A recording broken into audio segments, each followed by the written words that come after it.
Where can we do things? So at the end we have the three cases as well in this. Oh, no more than 3 cases because like you have two boundaries, and 4 corners, right? You have to do it carefully for each thing, right? But it's all like this. Here I'm in the middle with respect to y, so partial j partial y is 0, but I want the boundary over x, apply here the boundary thing for x. The same thing here, right? Over there, here anything for x, so partial j partial x is 0, but I'm on the boundary for y, I'm on the upper boundary for y, so apply the upper boundary for the 1D condition, okay? So it's just combinations, several combinations, not just 3 combinations. I'm not interested in this technicality.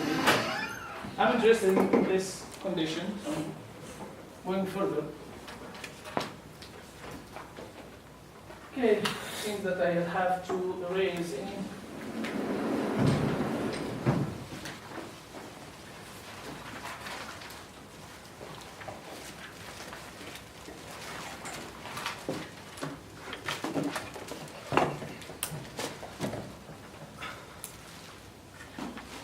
We are ready now to tackle the calculus of variations problem, or to prove the necessary condition for calculus of variation. J takes C1.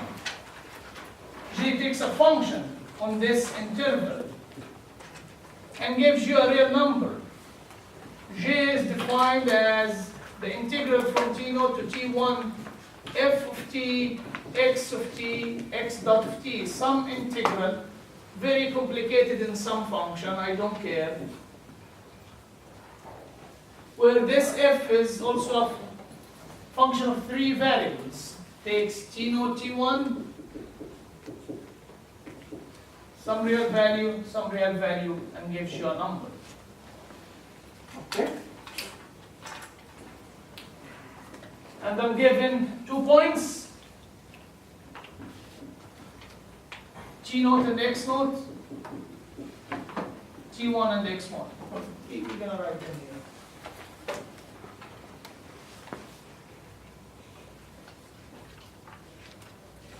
And here's my problem. Find X star,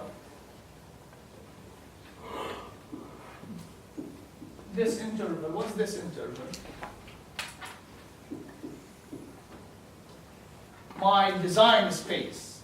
What's my design space? I need some function, any function, over this interval, right?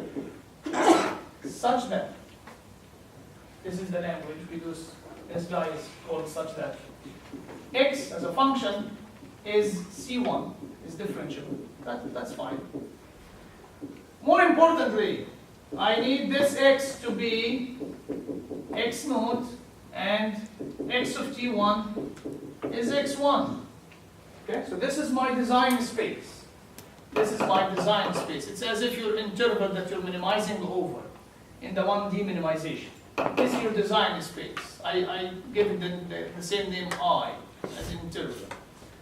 It's any function on that interval. I'm looking for a function on that interval that connects these 2 points. X of t0 is x0, x of t1 is x1. That's it. And maybe it's need to be differentiable because there is some x dot here.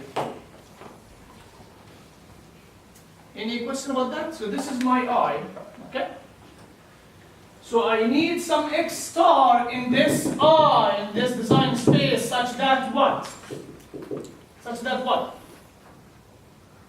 What we're looking for? J of x star is minimum. J of x star, very good. Less than J of x For all x. for all x Belongs to I. in I, or at least in the neighborhood. I'm not paying too much attention or distinction between local and global minimum here, but you need a necessary condition anyway for either. So we're trying to develop a necessary condition. Okay, let's do that. Anyone has any problem with this problem statement? Please, don't feel shy. That's perfectly fine. Have a question, come up with it, just to benefit the group. Any question? Is it clear enough? Interpretation, which you should know, but if you don't observe it, Tx is a function of t, and here is t naught, x naught, t1, x1, and I want to connect between these 2 points. I have infinitely many ways of connecting these 2 points, and I'm looking for the particular way of connecting these 2 points that minimizes j, because for any given way of connection, I have a number for j. So I'm looking for the connection that results in the minimum j. Okay?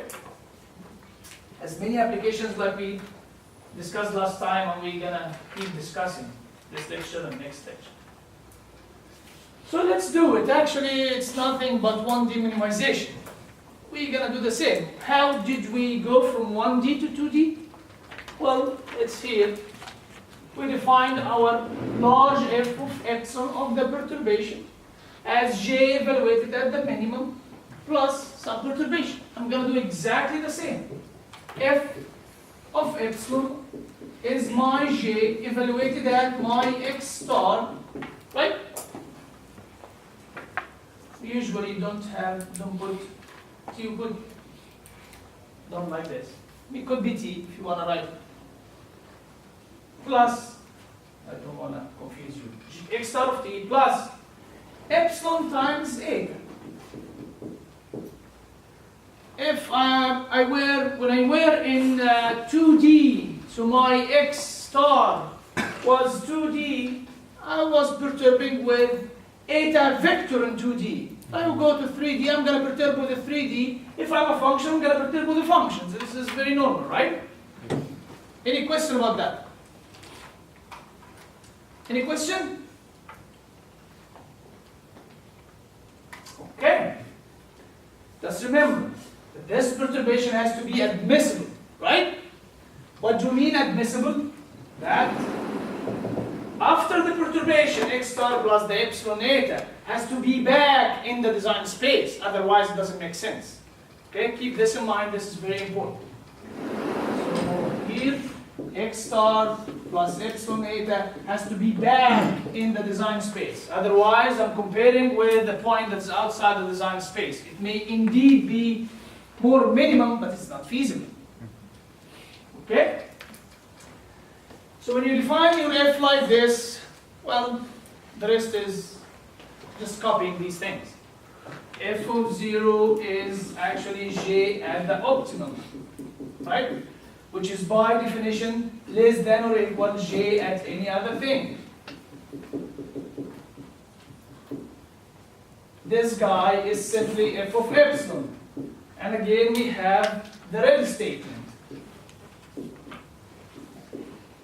Which implies what? Implies what? F of 0 is less than. F of 0 is less than or equal f of epsilon for all epsilon is small enough, right? Okay, what does it imply?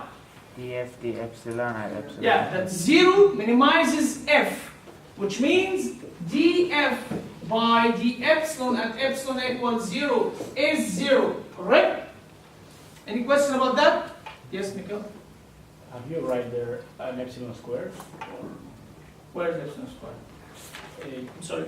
Gx is epsilon squared? No. No, epsilon times eta. There's no square. Here? Yeah, it seems to be like a No, square. no, it's epsilon. Here is epsilon. And this is eta. Oh, this is not true. Eta. So, I'll give you some time to write, but just bear with me for a minute. I'll do it the same way actually by, what do you call it, the chain rule, but here is just a little bit more involved. As you can see, I'm keep applying the 1D minimization theory. It's nothing but 1D.